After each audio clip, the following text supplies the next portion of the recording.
as we stay with our top story. The ground war in Gaza has begun, and this brings us to a very, very important question. Whether or not Israel is forced to open a two-front war, what role should the U.S. play? How do we protect our American soldiers in the region and deter any threat from Iran without sparking a world war or an entire breakout of war in the entire region? Joining us once again is former Secretary of State, our friend Mike Pompeo is back. Mr. Secretary, to follow up a little bit on a very good analysis by both Colonel North and you and Aaron, who we just heard from.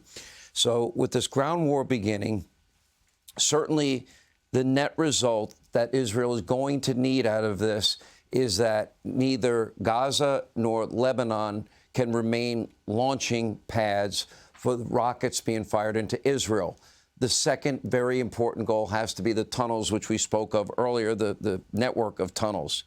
So I want to walk through this, if I can, with you, front by front. So the first battle is going to be Gaza. That ground war has begun. Now, we would expect that Hezbollah is going to ratchet up their rocket attacks from the north. Now we have a two-front war. Then you have the threat of Syria. We have talked about the threat of the Houthi rebels from Yemen, and then the Iranians themselves, and what the strategy has to be to cut off the head of the snake. But if it's a one-front war, I think they handle it. I think they can handle the two-front war. Where do you see the most trouble and the greatest danger for Israel right now, and how would you go about it? Well, Sean, I agree. The more fronts, the more complexity. We should also remember that there are diplomatic and political fronts as well that they'll be confronting. Just today at the United Nations, only 17 countries voted against demanding a complete ceasefire of the victim. And so they've got a very complex information campaign that they are fighting as well.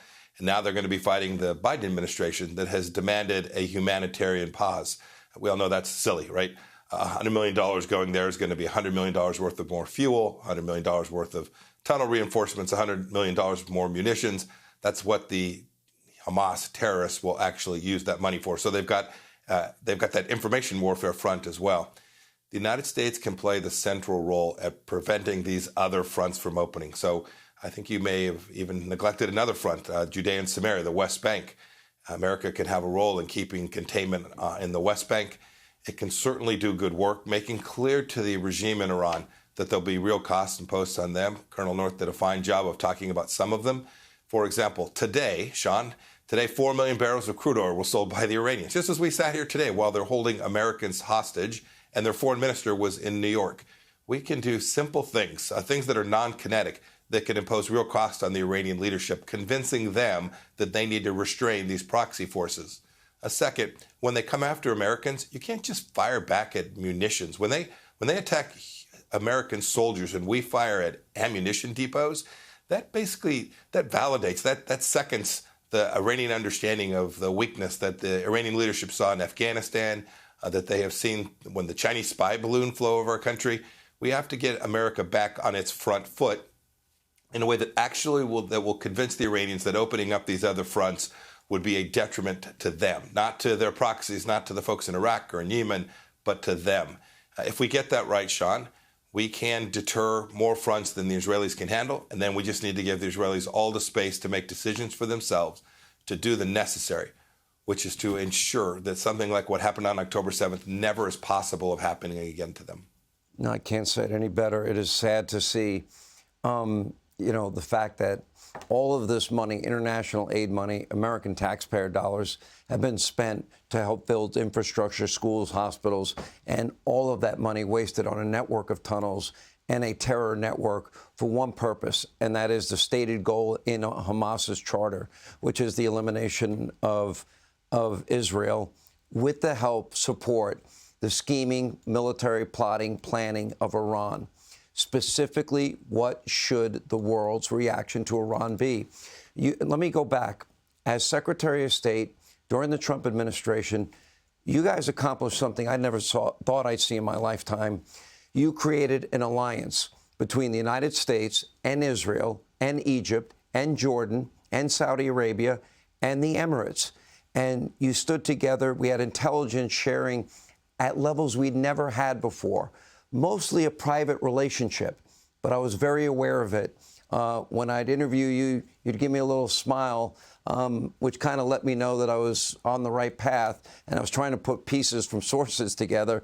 But your CIA roots were held very strong. You never gave me a real clue. But I know we had this. Can you talk about that alliance? Can we achieve that alliance again? And it was really to stand against Iranian hegemony in the region and them ever getting a nuclear weapon. Can we get back to that? Oh, Sean, we certainly can, but it takes American leadership. You're right. Our theory of the case was this. We wanted good things for the Palestinians, but we knew in order to get that, appeasing Iran wasn't the direction for that.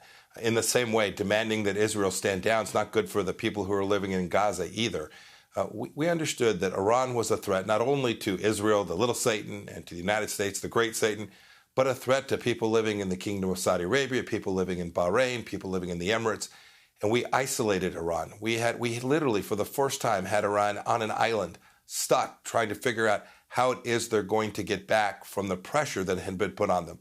Economic pressure, diplomatic pressure, and when they began to act out, military pressure. Sean, remember too, we were very clear about our support for Israel. Not only did we move the embassy from Tel Aviv to Jerusalem, but we declared the Golan Heights the rightful property of the Jewish people, their rightful homeland. Those were things that so much in the establishment foreign policy said those will create World War III. Well, we can see you create risk of that very kind of regional or even potentially global conflagration when you're weak, when you invite the Iranians to do precisely what they did by unleashing Hamas on 1,300 civilians in the southern part of Israel. Mm-hmm. We have to understand, and both of your stories tonight, Sean, make clear, I think, to all of us here in America, evil still roams the earth. And there is a responsibility to ensure that when it happens, when that evil exposes itself, that we do everything we can to prevent it from impacting those who are good human beings trying to do the right thing. We know who the victim is here. We know who the aggressor is here. And America simply needs to stand on the side of those people who are fighting for basic human decency. I wish you could bring that message to every college and university across the country that has taken positions that, frankly, are incomprehensible to me. Thank you, Mr. Secretary. I know we kept you up a lot late tonight. We appreciate all your support. Hey, Sean Hannity here. Hey, click here to subscribe to Fox News YouTube page and catch our hottest interviews and most compelling analysis. You will not get it anywhere else.